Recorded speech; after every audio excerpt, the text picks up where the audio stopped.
तमोमां ज्योतिर्गमय इस सत्संग के अंतर्गत आप और हम सब मिलकर के यहाँ पर अकलंक देव आचार्य देव के द्वारा विरचित स्वरूप संबोधन ग्रंथ पर विचार चर्चा और स्वाध्याय कर रहे हैं।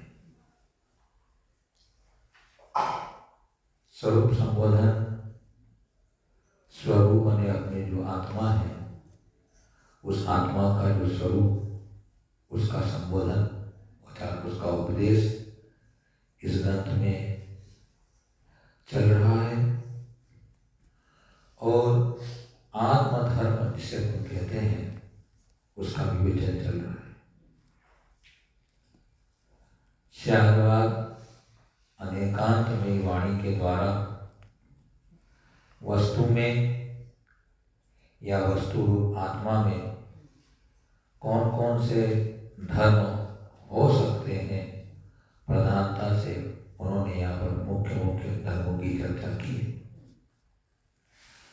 अभी तक अब हम जिन धर्मों की चर्चा करके आए हैं, उसमें मुक्त, आत्मा मुक्त है, अमुक्त है, कारण कार्य रूप होती है आत्मा, ग्राह्य भी है, अग्राह्य भी है, अनादि और अनंत दोनों रूप है, चेतन है, अचेतन भी है, भिन्न है, अभिन्न भी है, स्वदेह परिमाण वाला है, ज्ञान मात्र है, सर्वगत भी है, सर्वव्यापी भी है, एक है, अनेक है। इस प्रकार से अपने सर्वथा का निषेध करके, कोई भी वस्तु सर्वथा नहीं है लेकिन कथनचित है, और कथनचित का मतलब भी होता है कि वह जो प्रतिपक्षी रूप दूसरा धर्म है उसको भी वह स्वीकार करता है। तो आज हम 7 नंबर के श्लोक के अंदर जो आत्मा है, जो वस्तु होती है, वह वक्तव्य है। वक्तव्य का मतलब होता है कि शब्दों के द्वारा कही जाती है, और अवक्तव्य अर्थात जो शब्दों के द्वारा नहीं कही जा सकती, कहने के योग्य और नहीं कहने के योग्य, इसको कहते हैं वक्तव्य, अवक्तव्य।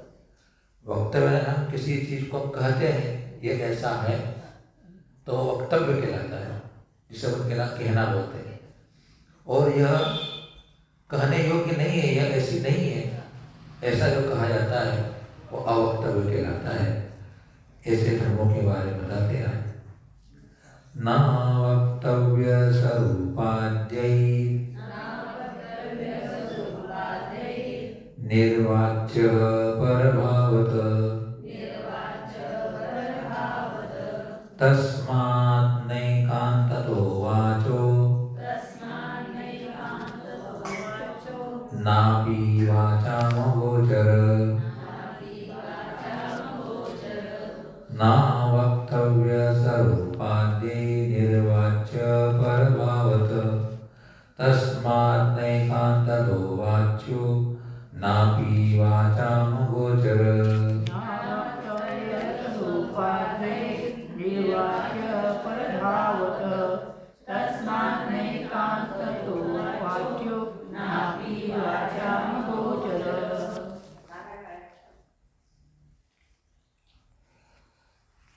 स्वरूपाद्यै, आत्मा जो है स्वरूप आदि की अपेक्षा, स्वरूप आदि यानी स्वरूप आदि की अपेक्षा अवक्तव्य न, अवक्तव्य नहीं है, अर्थात अवक्तव्य भी लिखा और नहीं लिखा तो दो नेगेटिव मिलकर पॉजिटिव हो जाता है, दो नकारात्मक मिलके पॉजिटिव हो जाता है। अवक्तव्य नहीं है मतलब कहने योग्य है, वक्तव्य है। परभावत अन्य जो अविवक्षित धर्मों की अपेक्षा, यहाँ भाव ने धर्म लगाना, तो अन्य अविवक्षित जिनकी विवक्षा नहीं है, अन्य अविवक्षित धर्मों की अपेक्षा निर्वाच्य आत्मा अवक्तव्य है, कहने योग्य नहीं है। तस्मात् इस कारण आत्मा कैसी है? एकांततः, एकांत से यानी सर्वथा न वाच्य, न तो वक्तव्य है और ना भी न सर्वथा वाचाम अगोचर अव्यक्तव्य। आत्मा अपने स्वरूप की अपेक्षा तो कहने योग्य है, यानी हम अपनी आत्मा को शब्दों के द्वारा कह सकते हैं कि आत्मा ऐसी है, लेकिन दूसरे भावों की अपेक्षा से हम आत्मा को नहीं कह सकते, क्योंकि दूसरी वस्तु का स्वरूप अलग है। इन्हें क्या कहा? स्वरूप आदि अपने स्वरूप से कहने योग्य, दूसरे के स्वरूप से कहने योग्य नहीं है। तो दूसरे का स्वरूप अन्य का स्वरूप कैसे हो सकता है? इसलिए हम उसको यह ऐसी है हम नहीं कह सकते। अब हम समझते यहाँ पर कि जो आत्मा अपने स्वरूप की अपेक्षा कहा जाता है, और यह स्वरूप से लगाना अपना द्रव्य, क्षेत्र, काल और भाव, क्योंकि जो भी वस्तु है इन चार के साथ ही मिलेगी आपको।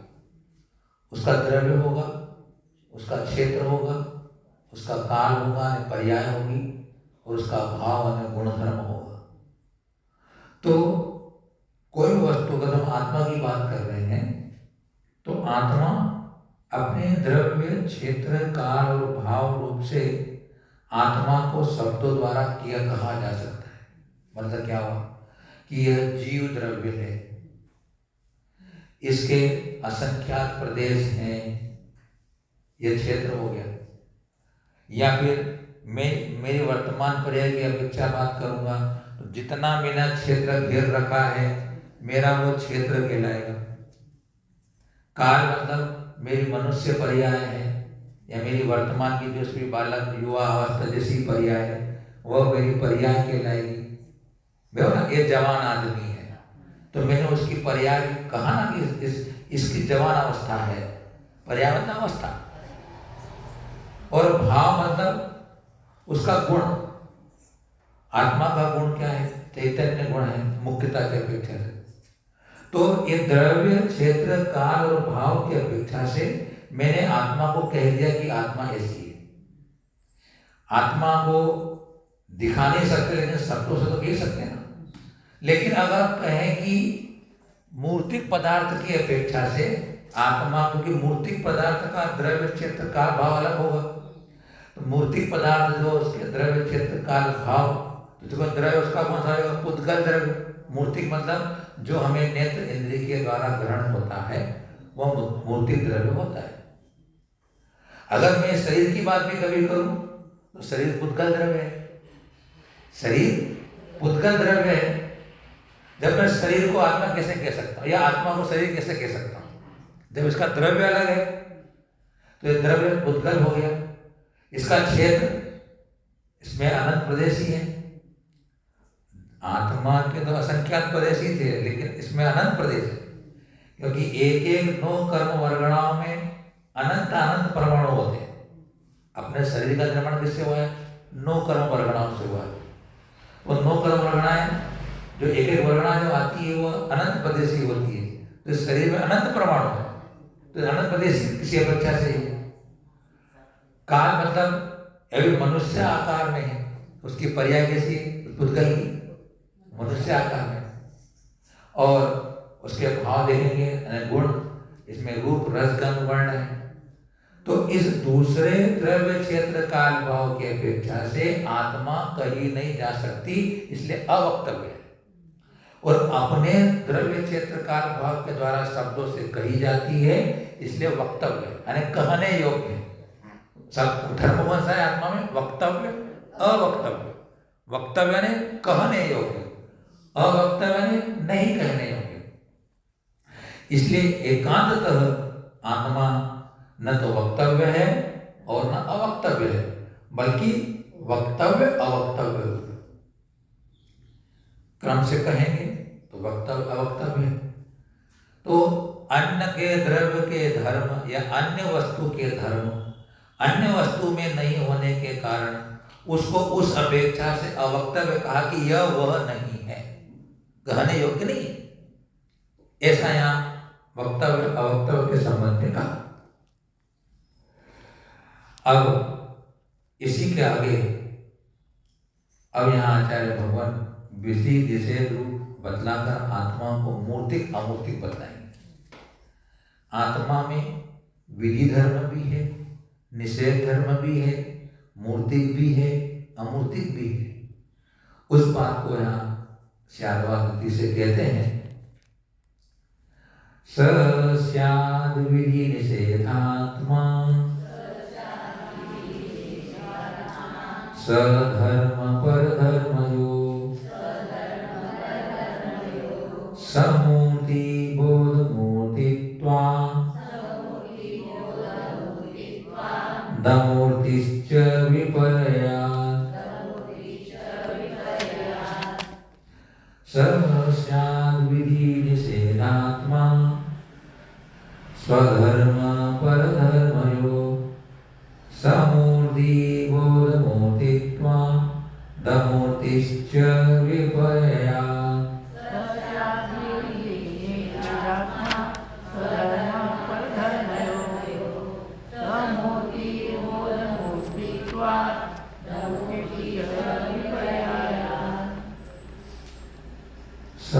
वह आत्मा स्वधर्म पर धर्मयो, अपने धर्म यानी भाव या धर्म और पर धर्म के कथन में विधि निषेधात्मा, विधि आत्मक तथा निषेधात्मक स्यादने होता है।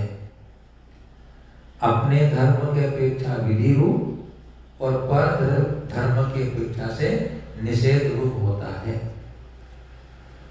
बोध मूर्तित्वात्, बोध ने ज्ञान, ज्ञान मूर्ति होने से समूर्ति आत्मा मूर्तिमान, च ने और विपर्या अने से विपरीत अमूर्तितः अमूर्तिक है।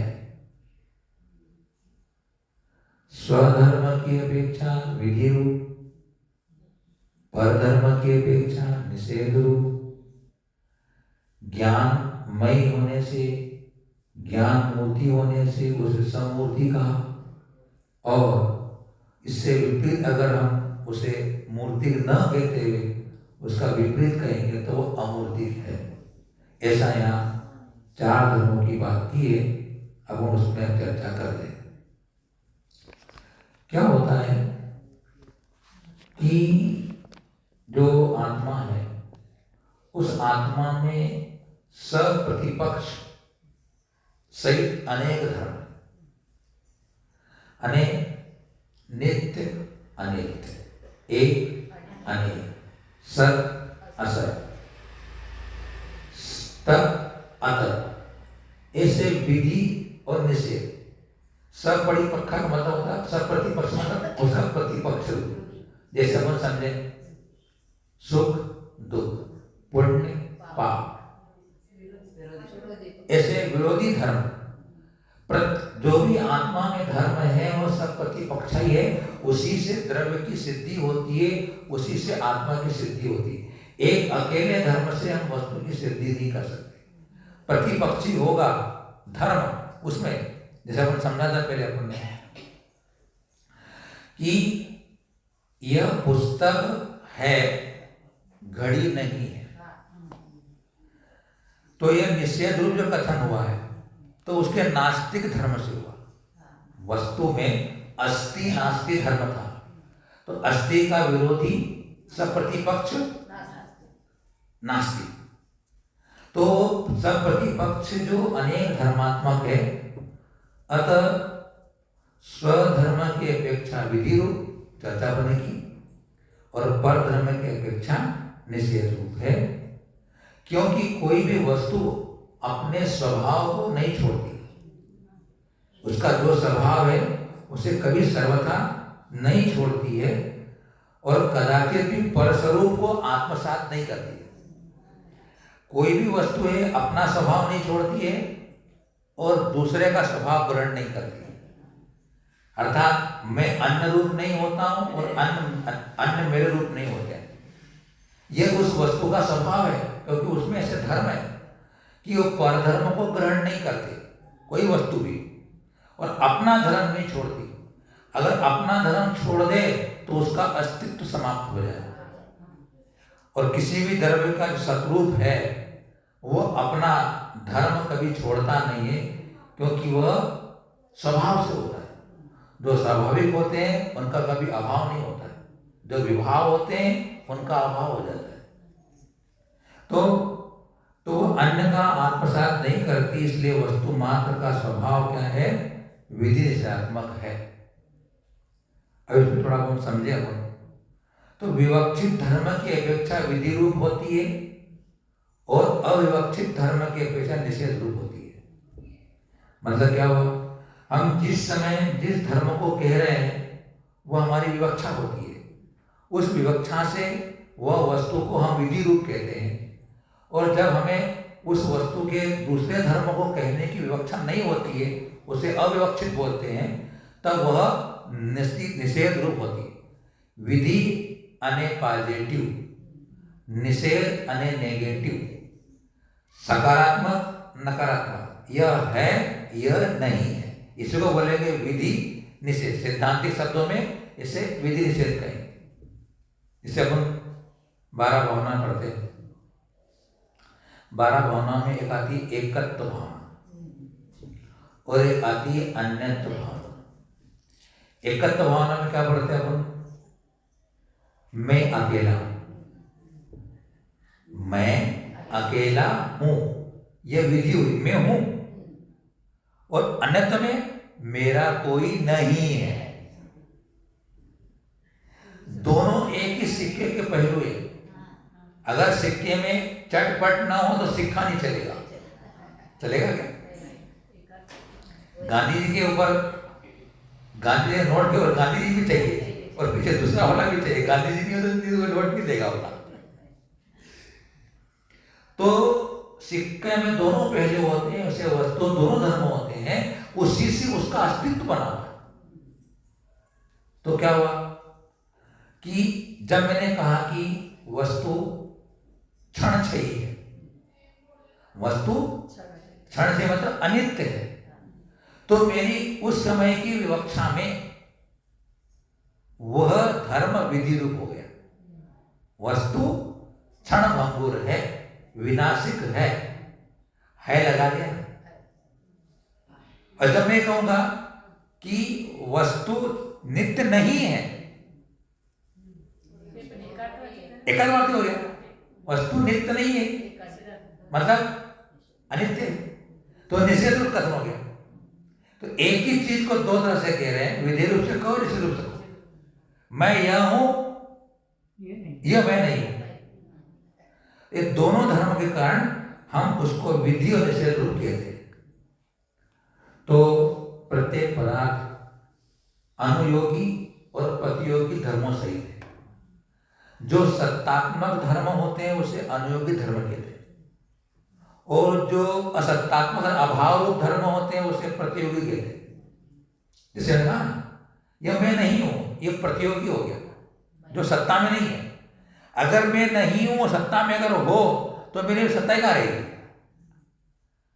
अगर मैं नहीं हूं, अगर यह सत्ता में हो तो यह कैसा है? उस सत्ता का प्रतिपक्षी रूप धर्म है।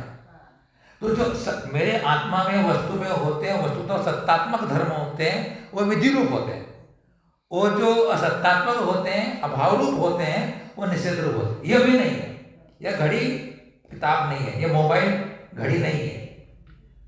तो ये जो निषेध रूप धर्म है वो अभाव रूप है, और जो विधि रूप धर्म है वो सद्भाव रूप है।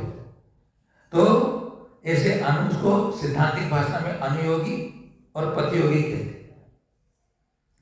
तो असत्ता रूप धर्म प्रतियोगी होते हैं, और अनुयोगी धर्मों से आत्मा विधि रूप है, अर्थात अस्थि रूप होने से विधियात्मक कहने योग्य है, और प्रतियोगी धर्म से निषेध रूप होने से अर्थात नास्ति रूप होने से निषेधात्मक कहने योग्य है। इस प्रकार एक ही आत्मा में विरोधी दोनों धर्म की सिद्धि होती है। आप जो भी कहोगे, अगर आपने कहा है कि है तो मतलब कहीं नहीं है तभी आप कह रहे हो कि है। जैसे आपसे पूछने आए कोई भाई यहाँ पर अर्पित सागर दिया है, आपने पूछा तो आपने कहा कि नहीं है, मतलब यहां नहीं है मतलब कई जगह तो है। ये आपने कह दिया कि यहाँ हमारा है तो मतलब कई दुखे नहीं थे यहीं पर है। तो ये दोनों धर्म के साथ ही किसी की व्यवहार में जो भी चल रहा है स्याद्वाद अनेकांश से ही चल रहा है, हम उसे नहीं समझ पा रहे हैं, उस वाणी को, उस व्यवहार को, वह विषय अलग है, लेकिन स्याद्वाद से पूरा व्यवहार चल रहा है। आज मैं स्वस्थ नहीं हूं मतलब बीमार हूं, मैं स्वस्थ नहीं हूं बीमार हूं, मैं बीमार हूं मतलब स्वस्थ नहीं। इस प्रकार यहाँ पर अपने को स्याद्वाद रीति से आत्मा के विधि और निषेध रूप धर्म की सिद्धि की। अब बात आ रही है कि आत्मा को मूर्तिक अमूर्तिक सिद्ध करना है। मूर्तिक भी है आत्मा, अमूर्तिक। पहले अपन मूर्ति शब्द को समझें। ये कौन विराजमान है, इसकी प्रतिमा है, क्या बोलते हैं इसको? मूर्ति बोलते ना, मूर्ति बोलते हैं। मूर्ति क्यों बोलते हैं? क्योंकि इसका आकार है, इसका आकार हमें दिखाई दे रहा है, इसलिए मूर्ति। दूसरे शब्दों में हम कहें कि पुद्गल का ही वस्तुतः आकार होता है, पुद्गल का ही आकार होता है, उसी को बोलते हैं मूर्तिक। पुद्गल को मूर्तिक बोलते हैं, क्यों? क्योंकि उसका आकार होता है। और जिसमें मूर्तिक नहीं है, मूर्त बना नहीं, इसका कोई आकार नहीं, उसे अमूर्त बोलते हैं, अमूर्तिक बोलते हैं ना। जैसे आत्मा अमूर्तिक है, क्यों बोलते हैं? क्योंकि इसका कोई नियत आकार नहीं है। आत्मा का कोई नियत आकार नहीं है। एक तो इसलिए बोलते हैं कि अमूर्तिक। दूसरी बात बोलते हुए पढ़ के आए थे कि यह चक्षु आदि इंद्रियों के द्वारा ग्रहण नहीं की जाती है, इसलिए अमूर्तिक है। क्योंकि हम मूर्तिक पदार्थों को चक्षु आदि से ग्रहण करते हैं, तो चक्षु आदि से ग्रहण करने की अपेक्षा से मूर्तिक कहते हैं, और चक्षु आदि की ग्रहण न करने से अमूर्तिक। तो शरीर सहित जो आत्मा है वह कथनचित मूर्ति है। कथनचित लगाना पड़ेगा। अगर मैं सर्वथा लगा लूंगा तो फिर उसको मूर्ति ही मानना पड़ेगा। इसलिए कहा कि हमारे यहाँ सर्वथा शब्द का कोई प्रयोग नहीं है। सर्वथा नहीं लगाया है तो भी हम कथनचित लगा के कहेंगे। क्या हुआ? शरीर सहित मनुष्य आदि आकार रूप आत्मा का होता है, और शरीर रहित जो आत्मा होती है या स्वभाव से इस आत्मा का आकार निराकार है। बोलते ना, निरंजन निराकार है। सिद्ध भगवान निराकार है। निराकार का मतलब क्या हुआ कि आकार नहीं का मतलब क्या? हमारे इंद्रियों के द्वारा ग्राह्य नहीं हो रहा है। यूं तो हम कहते हैं कि अंतिम शरीर से कुछ न्यून पुरुषाकार भगवान है। तो जब हम इस आकार के शब्द को लेकर चलेंगे तो वो बात अपनी बनेगी। लेकिन यहाँ के प्रकरण में ज्ञान गुण के आधार से हमें मूर्तिक सिद्ध करना है। बात समझना है? ज्ञान गुण के आधार से हमारी आत्मा मूर्तिक है, और ज्ञान गुण के अलावा दूसरे गुणों की अपेक्षा आत्मा अमूर्तिक है, निराकार है। कैसा? आपको समझ में आएगा, कोई कठिन बात नहीं है। तो क्या हुआ? यहां आपने सूत्र सिद्धांत में कहा था ना कि जो आत्मा कैसी है? बोध मूर्तित्वात्। बोध मूर्ति का मतलब बोध है आत्मा, अज्ञान अर्थात ज्ञान मूर्ति स्वरूप है, और ज्ञान एक साकार गुण है। ज्ञान कैसा है? साकार गुण, स आकार, साकार गुण है। अब इसको समझेंगे साकार क्या चीज होती है। तो आत्मा या ज्ञान एक साकार गुण है, अतः साकार ज्ञान गुण में होने की अपेक्षा आत्मा को मूर्तिमान कहा, और दर्शन निराकार उपयोग की अपेक्षा से आत्मा को अमूर्तिक कहा जाता है। द्रव्य संग्रह में आपने पढ़ा होगा, साकारोपयोग, निराकारोपयोग। ज्ञानोपयोग को साकारोपयोग कहते हैं और दर्शनोपयोग को निराकार उपयोग कहते हैं।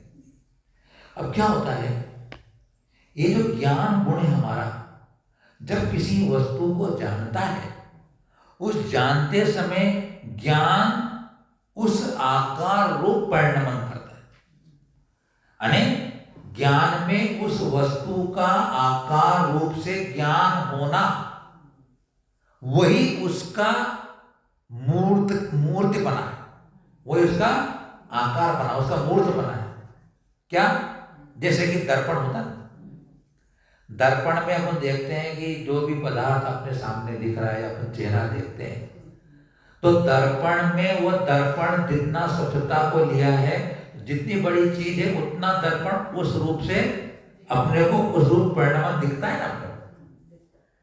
लेकिन वो वस्तु दर्पण में जाकर के दर्पण उस रूप परिणाम नहीं करता, लेकिन जो दर्पण की स्वच्छता है, निर्मलता है, वह उस वस्तु के आकार रूप से हमारे को उसमें दिखाई देती है ना।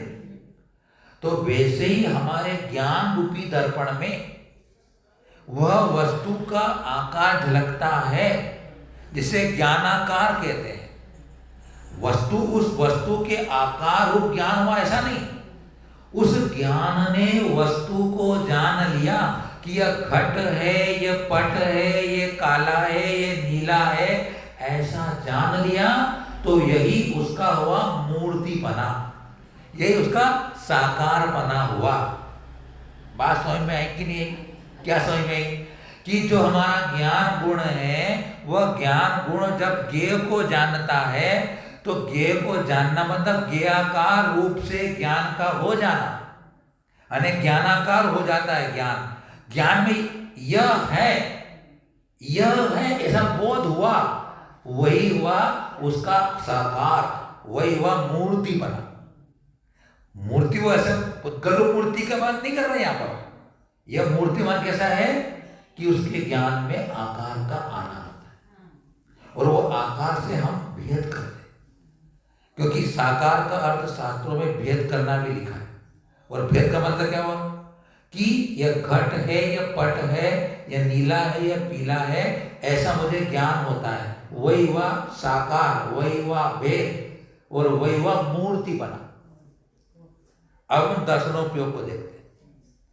दर्शनोपयोग में वस्तु का आकार नहीं होता है। ज्ञान गुण के अलावा जितने गुण हैं उनमें आकार नहीं आता, ज्ञान नहीं होता, वे जानते नहीं हैं, इसलिए उनको अमूर्तिक कहा। कैसे?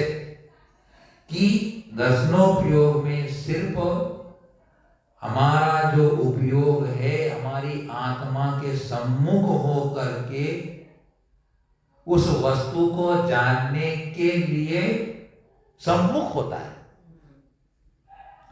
दर्शनोपयोग में वस्तु का यह वस्तु है ऐसा आभास नहीं होता, उसमें सिर्फ अस्तित्व आता है कि यह वस्तु है। लेकिन क्या वस्तु है ये कौन निर्णय करता है? ज्ञान। दर्शनोपयोग को निराकार कहा, आकार रहित कहा, क्योंकि उसमें वस्तु का ज्ञान नहीं होता। लेकिन ज्ञानोपयोग में वस्तु का ज्ञान हो जाता है, वही ज्ञानाकार रूप से परिणमन करना उसका मूर्तिक बना है। ऐसा मूर्ति नहीं लगाना यहां पर इस परिप्रेक्ष्य में। तो ज्ञान में अपने से भिन्न बहिर्भूत जो विषय प्रतिभास होता है उसी को आकार कहते हैं, और वही उसका मूर्ति बना कहलाता है। संक्षेप में कहें तो आत्मा असद्भूत व्यवहार से आत्मा मूर्त है, और परभाव की अपेक्षा, परम भाव की अपेक्षा अमूर्त है। जो शुरू में समझा आपको, अगर इतनी गहराई से नहीं समझना हो तो सर असद्भुत व्यवहार है, क्योंकि इस शरीर के साथ हमारा संबंध होने से आत्मा को कथनचित मूर्तिक मानते हैं। कर्म से बंधी हुई कर्म मूर्तिक है, और हमारी आत्मा और शरीर का संश्लेष संबंध होने से हम आत्मा को मूर्तिक कहते हैं। और इसीलिए सिद्धांत में आत्मा को मूर्ति कह करके कर्म बंध को समर्थ कहा, क्योंकि अगर अमूर्ति सिद्ध जैसी आत्मा वर्तमान में मान लें हम, जैसे सिद्धों की आत्मा अमूर्तिक है, वैसी संसारी अगर आत्मा अमूर्तिक हो तो अमूर्तिक को मूर्तिक कर्म का बंध नहीं हो सकता। क्या आप आकाश को पकड़ सकते हो? क्या आप धर्म को पकड़ सकते हो? क्या धर्म की आग लगा सकते हो? क्या अधर्म को आप छिन्न भिन्न कर सकते हो? नहीं कर सकते। क्यों? क्योंकि वह अमूर्तिक है। तत्वसूत्र के 5वें अध्याय में पढ़ के आए, अमूर्तिक है। लेकिन शरीर सहित आत्मा छिन्न भिन्न भी होती है, कटती पिटती भी है, छोटी बड़ी भी होती है, मरती जीती भी है। क्यों? इस शरीर के साथ, ये कर्म के साथ रहने के कारण वो मूर्तिक है। क्या बोलते हैं? मेरा हाथ कट गया, मेरा हाथ कट गया तो मेरा कौन है? मेरा तो आत्मा ही है कि। तो वह व्यवहार जैसे शरीर सहित होने से आत्मा साकार है, मूर्तिक है, और स्वभाव परम भाव की अपेक्षा आत्मा अमूर्तिक है। इस प्रकार से यहाँ इन धर्मों को समझाने के बाद अब उपसंहार करते हैं। यहाँ पर इत्यात्यनेक धर्मत्वं बंध मोक्षोदयो फलम् आत्मा स्वीकुरुते तत्तत् कारणै स्वयमेव तु इत्यात्यनेक धर्मत्वं बंध मोक्षोदयो फलम् आत्मा स्वीकुरुते तत्तत् कारणै स्वयमेव तु इत्यात्यनेक धर्मत्वं बंध मोक्षोदयो फलम् आत्मा स्वीकुरुते तत्तत् कारणै स्वयमेव तु। अब ये यहाँ से अपना विषय बदलता है। अब इतनी बात अगर हम जान लेते हैं आत्मधर्म के बारे में, अब हमारा मार्ग प्रशस्त बन जाता है। अब हम सुख के मार्ग पर बढ़ने लग जाते हैं। तो कहते हैं यहाँ पर कि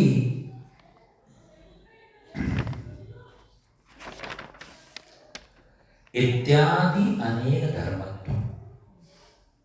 अपन जो शुरू में जितने धर्म पढ़ के आए, इत्यादि इत्यादि, इसको आदि लेकर, अने मतलब क्या हुआ?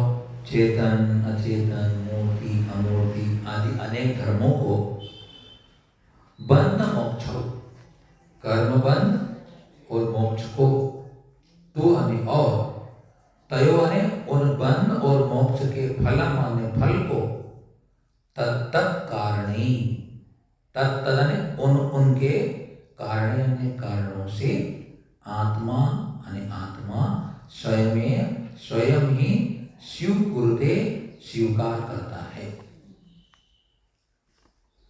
आत्मा अनित्य धर्मों को लेकर के और बंध और मोक्ष, और बंध के कारण या बंध का फल और मोक्ष का फल, इन सब का जो है अपने अपने कारणों के साथ स्वयं आत्मा स्वीकार करता है। आ गए अपने पर, बस नहीं से कहानी शुरू हो रही अपनी वाली। तो ये कहना चाहते हैं, इसका उन भावार्थ समझते हैं, सरल है। अब उन सब सुने हुए से उसको बताएंगे फिर से कि आत्मा में कितने धर्म है। बोले तो कह रहे हैं पूर्वोक्त चेतन, अचेतन, मूर्त, अमूर्त धर्मों के अतिरिक्त अन्य भी अनंत धर्म, जो कि आगम से, युक्ति से और अनुभव के गम है। हम उसे शास्त्र से जान सकते हैं, हमारे अनुभव में भी आते हैं, और युक्ति के द्वारा भी सिद्धि किए जा सकते हैं। ऐसे अनंत धर्म है, और वे सब आत्मा में हैं। आत्मा में धर्म बैठे अनंत धर्म, जिस जिस वस्तु में जो जो धर्म निमित्त उपादान से, प्रमाण नय से, निक्षेप से एवं करण कारण से पाए जाते हैं, सिद्ध होते हैं, वे सब धर्म चिंतनीय हैं, क्योंकि प्रत्येक वस्तु अनंत धर्मात्मक है। अब आचार्य कहना चाहते हैं कि अनंत धर्म होते हुए भी वे अपने अपने कारणों से है, निष्कारण कुछ नहीं है। सिद्धांत याद रखो हमेशा, कारण के बिना कार्य नहीं होता है। अगर कोई चीज धर्म है तो किसी कारण से है, कोई बात है कोई कारण से है, कोई कारण तो होगा। कारण के बिना कार्य नहीं, ये जनागम का महान सूत्र है। तो क्या कोई धर्म निमित्त की अपेक्षा होगा, कोई धर्म उपादान की अपेक्षा होगा, कोई प्रमाण से सिद्ध करेंगे, कोई नय से, कोई निक्षेप से, कोई कारण से, कोई करण से, ऐसे अनेक अनेक अपेक्षा लेकर के। जिनेंद्र की वाणी में कथन जो भी है आपेक्षिक कथन है। जैसे अपने कहा द्रव्यार्थिक नय से वस्तु नित्य है, पर्यार्थिक नय से वस्तु अनित्य है। तो हम हेतु पूर्वक कथन कर रहे ना, द्रव्यार्थिक नय की अपेक्षा। हम अपेक्षा सहित कारण सहित धर्म कहेंगे तो वो सम्यक होगा। निष्कारण कोई काम नहीं होता है, कार्य नहीं होता है। तो उन धर्मों को जो अनंत धर्म है उनको विधि निषेध रूप से कैसे होते हैं सिद्धि करते। फिर से प्रत्येक पदार्थ में सत्ताभूत तथा वस्तुभूत अनंत धर्म है, वे अनुयोगी होते, बताया ना हमें। और जो असत्ता रूप एवं अभाव रूप जो अनंत धर्म है वे प्रतियोगी कहे जाते हैं। इनमें से जब जिस धर्म की विवक्षा का कथन करने की इच्छा होती है तब उन अनुयोगी धर्मों को विधि रूप और अस्थि रूप से कारण सहित उनका वर्णन किया जाता है। बताना स्वचतुष्टय की अपेक्षा से वस्तु अस्थि रूप है, पर चतुष्टय की अपेक्षा से वस्तु नास्ति रूप है। तो ये हम कारण पूर्वक तत्त कारणे सूत्र में सुनो, देखो आप क्या कहा उन्हें कि आत्मा स्वीकृते तत्त कारणे स्वयमेव, उन कारणों से स्वयं आत्मा उनको स्वीकार करती है। कोई हमारे को स्वीकार नहीं करा सकता, मैं ही स्वीकार करता हूं उन धर्मों को अपने अपनी विवक्षा से। तो अर्थात हो गया ना। और जब किसी प्रतियोगी धर्म का वर्णन का या कथन करना होता है तब उस धर्म का निषेध अथवा नास्ति रूप से कारण सहित कथन किया जाए। अगर कारण नहीं बताएंगे तो आपको समाधान नहीं होगा। अगर मैं कह देता कि वस्तु नित्य है तो आप उलझन में पड़ते कि नित्य क्यों कह रहे। जब कह दिया, यूं तो शास्त्रों में लिखा है कि सम्यक दृष्टि जीव को कथनचित कहने की जरूरत नहीं।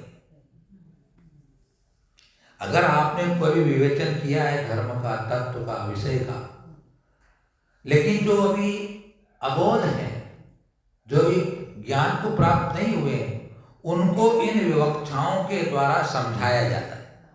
सम्यक दृष्टि जिनेंद्र की वाणी को अपेक्षिक रूप से ही समझ करके संधान करता है, क्योंकि वह एकांत मिथ्यात्वी नहीं होता है, एक धर्म को मानने वाला नहीं होता है, अनेकांत धर्म को मानने वाला होता है।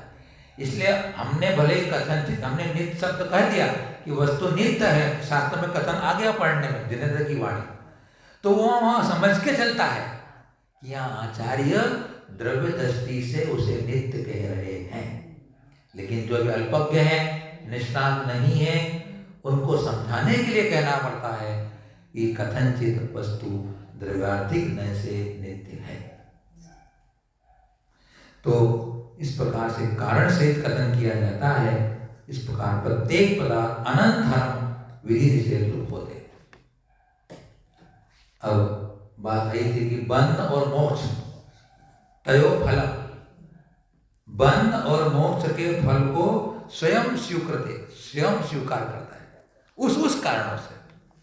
देखो भव भ्रमण के और मोक्ष के क्या क्या कारण है? जब कारण सही स्वीकार करता है तो बंध का कारण क्या, मोक्ष का कारण क्या है?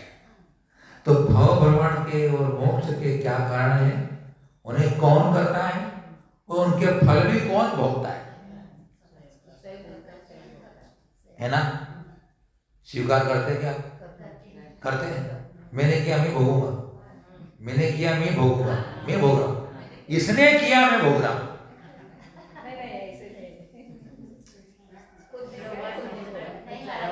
अंतराय आरती में क्या बोलते हैं? अंतराय आरती क्या बोलते हैं कि भाई ने देख के नहीं दिया।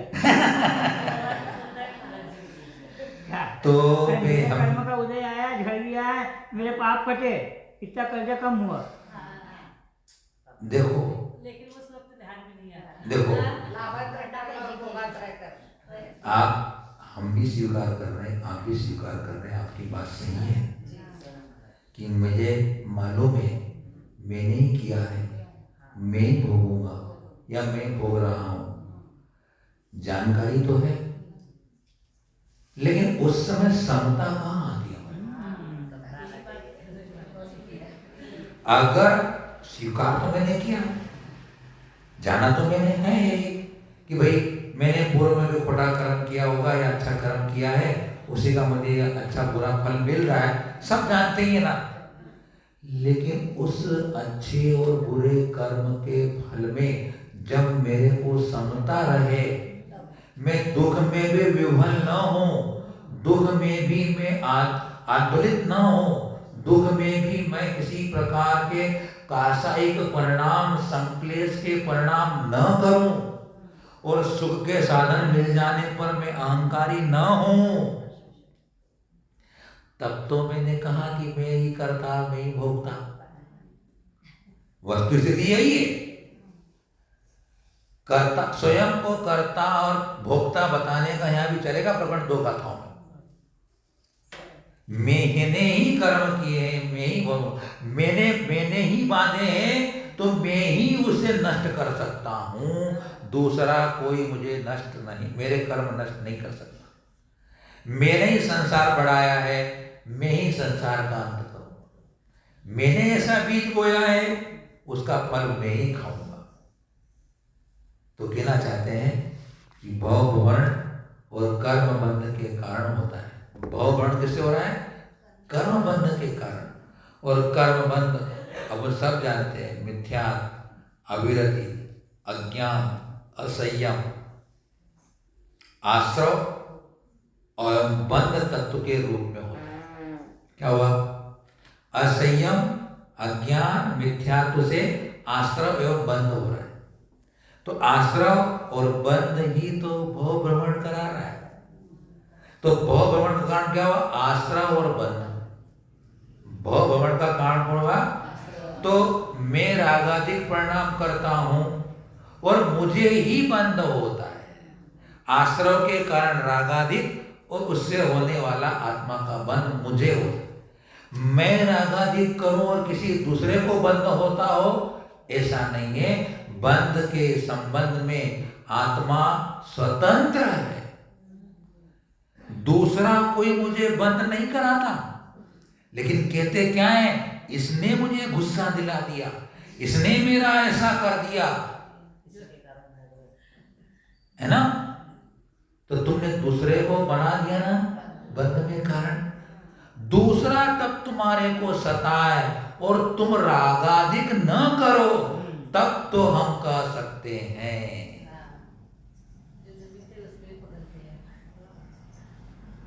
कर्म का उदय आएगा। कर्म का उदय छोड़ने वाला नहीं, किसी को तीर्थंकर तक को नहीं छोड़ा, हमको क्या छोड़ेगा? तो कर्म के उदय आने पर अगर मैं रागाधिक नहीं करता हूं तो कर्म बंद नहीं होगा। कर्म का उदय तो आने वाला है। कर्म के उदय आने पर मैं उन कर्म के फलों में सुख दुख इष्ट अनिष्ट राग द्वेष न करूंगा तो नवीन कर्म बंद नहीं होगा, और मैं उसको जानता रहूंगा, नवीन कर्म बंद नहीं करूंगा। मैं रागाधिक सहित जानता हूं, मैं जो कुछ भी ज्ञेय जान रहा हूं, मेरे ज्ञान में आ रहे हैं, वह भी रागादिक सहित जानने में आ रहे हैं, इसलिए कर्म बंद हो रहा है। अर्थात मैं पर का स्वामी बन करके जान रहा हूं। अभी हम पढ़ क्या है कि सम्यक दृष्टि जीव जब उसे मोह का विलय हो जाता है, मिथ्या चला जाता है। अब मिथ्यात्व के चले जाने के बाद वह सब पदार्थों के साथ संबंध भी रखता है, सुख दुख भी होता है, लेकिन उसका उसमें अपना स्वामी पना नहीं होता है। यह एक अंदर की बात है। सम्यक दर्शन हो जाने के बाद उसका पर का स्वामी पना नहीं रहता बुद्धि में, क्योंकि उसने अपनी आत्मा में ही आत्मा को स्वामी रूप से स्वीकार किया। कल पढ़ के आ जाओ, यह मोह का मतलब क्या है? ममकार और अहंकार। यह मेरा है और यह मैं हूं, यह मेरे पने का भाव ही हमारे को दुख दे रहा है। और जब मैं उसे सम्यक था कि यह एक कर्म के संयोग से प्राप्त हुआ मेरा यह कर्म का उदय है, यह मेरी आत्मा का स्वभाव नहीं है, यह जड़ पुद्गल का स्वभाव है, वियोग धर्म है, नष्ट हो जाता है, यह मेरा नहीं है। इसलिए ऐसे भाव होने से उसमें उसकी जो आसक्ति होती है, वह आसक्ति अत्यंत मंद होने से, स्वामीपना नहीं होने के कारण होती है। इसलिए हमारे को सम्यक का चिन्ह क्या है कि यह मेरा स्वभाव नहीं है, यह मेरा स्वरूप नहीं है, यह एक संयोग मात्र है, यह कर्म सापेक्ष हुआ है, कर्म निमित्त हुआ है, यह मेरे स्वभाव से नहीं हुआ है। ऐसे इन वस्तु स्वरूपों के और संयोग वियोगों में, सुख दुख में, इष्ट अनिष्ट के संयोगों में इस प्रकार की बुद्धि में रहता है। इसलिए उसको स्वामीपना न होने से तीव्र बंध नहीं होता। तो बंध तत्व और आश्रव तत्व से भ्रमण होता है। और मतलब क्या हुआ? आश्रव कारण है, बंध कार्य है। तो आश्रव कारण का फल क्या हुआ? बंध। और उससे क्या हुआ? भ्रमण। ये दोनों तत्व भव भ्रमण में कारण है। और कर्ता स्वतंत्र होता है, चर्चा किया हमने। कर्ता जो भी होता है स्वतंत्र होता है। जो आत्मा कर्म बंध करता है वही आत्मा भव भ्रमण रूप फल भी भोगता है। इसलिए कहना पड़ा, ये सांख्यमती लोग हैं, वो कहते हैं कि प्रकृति कर्म करती है और आत्मा फल भोगता है। उनके यहाँ प्रकृति मतलब कर्म। उनके यहाँ सिद्धांत ऐसा है कि प्रकृति सब कर रही है, यानी कर्म करता है, लेकिन फल भोगता है आत्मा। कर्म कर रही प्रकृति, फल भोग रहा है आत्मा। इसलिए उनके यहाँ पर को भोक्ता बताया गया। लेकिन हमारे यहाँ कहा नहीं, स्वयं करता है, स्वयं भोगता है। या अन्य दर्शन लोग ईश्वर कर्तृत्व मानते हैं, भगवान करता है।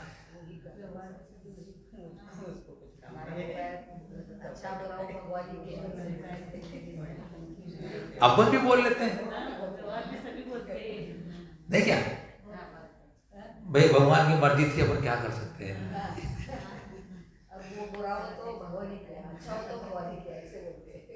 तो नहीं, अपन भी अगर ऐसी मान्यता रखते हैं तो ईश्वर कर्तव्य आता है। इसलिए हमारे यहाँ हम स्वयं करता है, स्वयं भोगता है, दूसरा भोगता नहीं। सम्यक दर्शन, सम्यक ज्ञान, सम्यक चारित्र के कारण आत्मा संवर तत्व और निजरा तत्व की प्रक्रिया करता है। ये दोनों तत्व मोक्ष के कारण है, तत्त कारण स्वयं स्वीकृत है। तो सम्यक दर्शन, सम्यक ज्ञान, सम्यक चारित्र के कारण क्या हुआ? संवर निजरा हुई। वह संवर निजरा की प्रक्रिया से उसे मोक्ष प्राप्त होता है। तो मोक्ष के कारण में ये कर्ता स्वतंत्र होता है। जो आत्मा संवर निजरा रूप पुरुषार्थ करता है वही आत्मा मोक्ष में शाश्वत सुख स्वरूप फल को भोगता है। इसलिए कहा ये कारिका करके हम पूरी करेंगे, इसकी चर्चा कल करेंगे। क्या होता है कि बहुत से लोग हमें प्रश्न करते हैं कि महाराज जी साधु लोग बीमार हो जाते हैं तो हमको प्रेरणा दी जाती है आप जाप करो, जाप करो। बीमार तो साधु पड़े हैं, जाप हम करें, उनको फल मिल जाएगा क्या? एक अपन चिंतन कर रहे हैं, करना चाहिए, निषेध नहीं कर रहा हूं मैं, अपन तत्व स्वरूप समझ रहे हैं। हमारी यहाँ की जो पवित्र भावनाएं हैं, उन पवित्र भावनाओं की जो ऊर्जा है वह उनके पास तक पहुंचती है। उनके पास तक पहुंचने से उनके वहाँ का जो वातावरण है वह प्रशस्त वातावरण बनता है और उस वातावरण के कारण उनके कर्मों के अंदर उपशमपना आता है, उपशमपना आता है। इसलिए हम यह जाप करते हैं, करना चाहिए, कुछ में निषेध की बात नहीं है। इसका यह मतलब नहीं कि दूसरा कोई कर रहा है उसका फल उनको मिल रहा है। तो यहाँ कहते हैं आचार्य स्वयं कर्म, किताब में होगा देखो आप, स्वयं कर्म करोत्यात्मा स्वयं तत्फलमश्नुते स्वयं भ्रमति संसारे स्वयं तस्मात् विमुच्यते। इसमें भी सब में, इसमें नहीं है ये अलग से है। वो क्या है ना, ये मूल गाथा में, मूल ग्रंथ में नहीं है, वो टीका में लेकर के कहा है तो किसी ने उसको मूल ग्रंथ समझ के लिखा है, किसी ने नहीं लिया, ऐसा है। में है ना, हाँ। तो स्वयं कर्ता, स्वयं कर्म करोति आत्मा। चार बातें आएगी, ध्यान रखो, इस बात कल चर्चा करेंगे, बहुत महत्वपूर्ण विषय आने वाला कल। अपने जीवन का उपयोगी कर्म का कथन आने वाला है, अपनों को कैसा समझना है इस तत्व को। चार बातें हैं, स्वयं कर्म करोति आत्मा, आत्मा स्वयं कर्म करता है एक, स्वयं तत्फलमश्नुते, स्वयं ही उसके फल को अश्नुते यानी भोगता है, पाता है। स्वयं भ्रमति संसार, स्वयं ही संसार में भ्रमण करता है। स्वयं तस्मात् विमुच्यते, और स्वयं ही उस संसार भ्रमण से मुक्त होता है। इसलिए आत्मा का गुरु आत्मा है, आत्मा का गुरु, इसलिए आत्मा को जानो ना, आत्मा को पहचानो ना, आत्मा की लगन लगाओ ना, आत्मा की शरण में जाओ ना, है ना। परमा से जब भावना करते हैं अशरण भावना की, निज आत्मा ही मेरे शरणभूत है, देवसार गुरु तो व्यवहार से शरणभूत है। जितने भी आज मोक्ष हुए, केवली हुए हैं, वे अपम शरणम गच्छामि, आत्मा की शरण में गए। पंच परमेष्टि का ध्यान करते हुए भी मोक्ष नहीं होगा, लेकिन पंच परमेष्टि के ध्यान बिना भी मोक्ष नहीं होगा। पंच परमेष्टि भी पर है किसी अपेक्षा से, क्यों कि पर का ध्यान बंध का घर, स्व का ध्यान मोक्ष का घर। इसलिए वो पढ़ के स्व संवेदन ज्ञान, जब हम रागादि भावों से रहे स्व संवेदन ज्ञान के द्वारा जब निज आत्मा को ही के बना करके ध्यान करते हैं, अपनी आत्मा को ही जानते रहते हैं, उस समय हम मुक्ति को प्राप्त करते हैं। और जब तक हम परज्ञों को जानते रहते हैं तब तक उसमें इष्ट रस कल्पना होती रहती है, राग द्वेष के भाव होते रहते हैं, बंध की प्रक्रिया पर। मैं जानन स्वभाव वाला जानता ही रहता तो कर्म बंद नहीं होता। चार बातें है ये, इन चार बातों के बारे में बहुत अच्छे से खुलासा किया है। आगे आने वाले निश्चय और व्यवहार रत्नत्रय की चर्चा आने वाली है, 4-3 श्लोकों के माध्यम से बहुत सुंदर बात कहेंगे वो, तो अपन कल इस बात को समझेंगे। आज विराम।